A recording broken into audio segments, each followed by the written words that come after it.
Pendant un mois, c'est Speed Théâtre qui t'emmène dans les coulisses du Festival Off d'Avignon.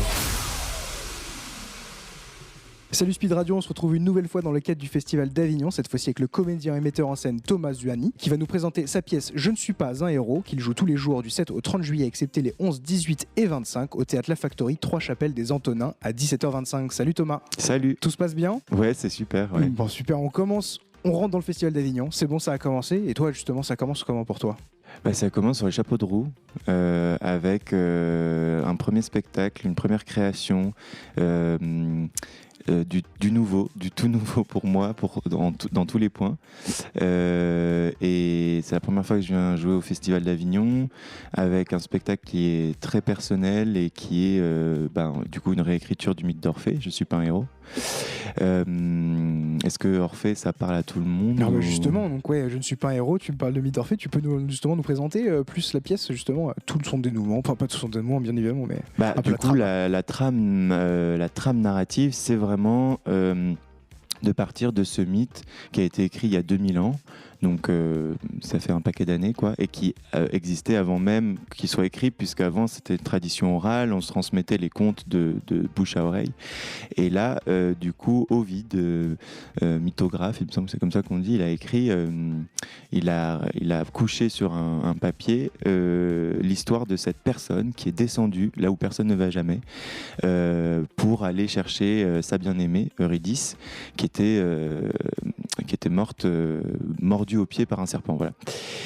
Bon, c'est l'histoire de ce chanteur, parce que c'est un chanteur, Orphée, qui est frappé par la grâce d'Apollon, qui va aux enfers et qui est séduit, enfin qui fait ce que personne n'a jamais fait. Il séduit Hadès et Perséphone, il émeut Hadès et Perséphone, les gardiens et gardiennes du temple souterrain, grâce à sa voix. Et donc il a chanté pour retrouver sa bien-aimée. Et après, sur le chemin du retour, on ne sait pas pourquoi, il s'est retourné, peut-être victime de son impatience ou d'autres choses qu'on peut imaginer, un caillou tombé là sur la route, et il s'est retourné. Et moi, en fait, j'ai été frappé par toute cette histoire de se dire, mais qu'est-ce que ça veut dire en fait pour nous aujourd'hui dans notre société occidentale, qu'est-ce que ça veut dire de perdre quelqu'un et de se dire, mais en fait, je vais aller la chercher cette personne, je vais aller là où personne ne va. Et donc du coup, moi, j'ai fait une sorte d'analogie, de parallèle entre la voix d'Orphée et la voix d'un chanteur qui m'a toujours ému, qui m'a toujours bercé, enfin je sais pas, qui m'a toujours transcendé en tout cas par ses chansons, et notamment Daniel Balavoine. Du coup, pour moi, c'est cette incarnation de la voix d'Orphée, en tout cas quand j'essaye de voir un peu qui sont les voix d'or qu'on a connues dans notre génération ou les générations d'avant. Et donc voilà, donc du coup mon personnage, c'est un chanteur fan des chansons de Daniel Balavoine qui a perdu son petit ami Louis et qui décide d'aller là où personne n'est jamais allé pour essayer de le ramener.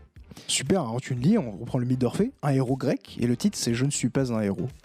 Pourquoi je ne suis pas un héros, alors qu'on reprend justement la place, le titre d'un héros? C'est ce que je tente de transmettre, en tout cas sans le dire au public, et aux spectateurs, et c'est de se dire qu'en fait c'est pas si héroïque que ça, que d'avoir ce courage d'accepter le deuil et de surmonter la perte de l'être aimé en fait. C'est pas forcément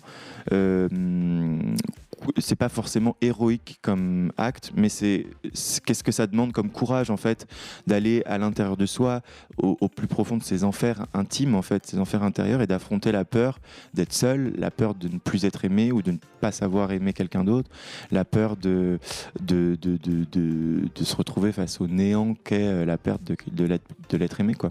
Alors tu nous dis, il y a la musique, bien évidemment c'est la reprise d'un mythe d'Orphée, donc on comprend bien ce lien avec la musique. Toi c'est Daniel Balavoine, c'est quoi cette rencontre que tu as avec lui? Pourquoi cet artiste-là qui te touche autant? Moi, Daniel Balavoine, j'ai écouté ses chansons. D'ailleurs, je l'ai découvert grâce à Starmania, parce que j'adore les comédies musicales et je suis fan de théâtre musicaux.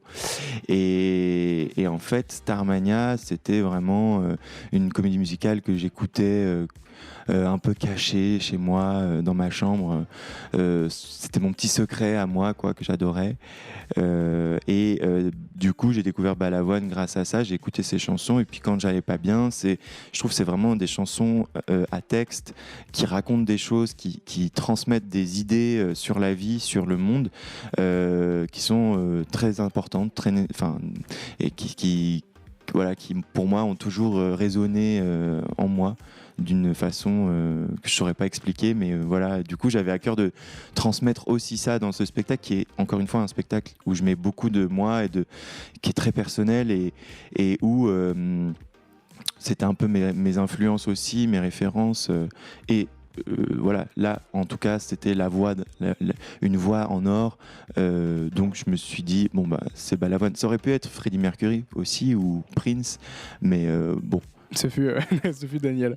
S'il y a une version en anglais peut-être. Bon super, mais alors élargissons un peu au thème de la musique. Alors c'est toi tu chantes.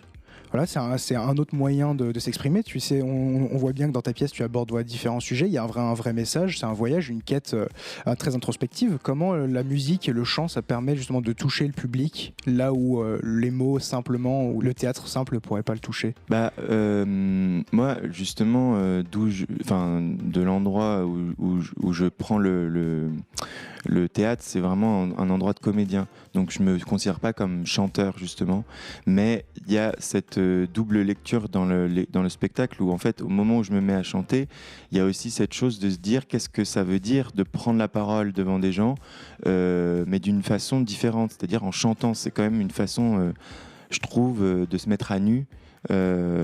Beaucoup plus que par les mots, parce qu'il y a cette musique, le chant qui rassemble, qui fait qu'on se retrouve en fait finalement au même endroit sans comprendre pourquoi, et il y a quelque chose qui se passe dans l'air quand quelqu'un chante. Je trouve que c'est souvent, moi en tout cas ça me fait cet effet-là, de voir quelqu'un chanter. Je trouve que c'est un moment où il y a de la magie qui se passe, où il y a quelque chose d'autre que juste les mots, comme une connexion à un ailleurs qu'on ne saurait pas dire où, mais voilà, pour moi c'est ça que ça veut dire aussi, ce moment dans le spectacle où je me mets à chanter, mais aussi parce que c'est le moment où Orphée s'est mis à chanter devant les Perséphone et Hadès.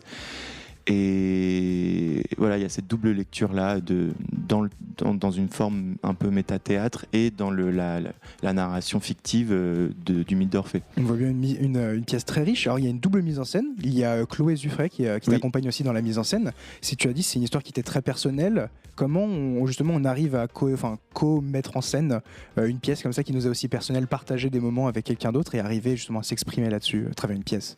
Faut d'abord, je pense, faire très confiance à la personne à qui on demande de commettre en scène, et c'était le cas puisque c'est une de mes meilleures amies que j'ai rencontrée au conservatoire quand on était tous les deux étudiants, et donc voilà, ça s'est vraiment fait de manière très naturelle. On a créé la compagnie ensemble avec aussi Camille Dordoigne qui est une autre amie avec laquelle on s'est rencontrés aussi quand on était étudiant, et du coup en fait voilà, ça demande de s'abandonner complètement à l'autre et de se dire que la personne va être capable de saisir l'importance que ce spectacle a pour soi, et de s'y abandonner en se disant bon bah voilà, j'ai choisi la bonne personne et son regard sera le plus bienveillant et le plus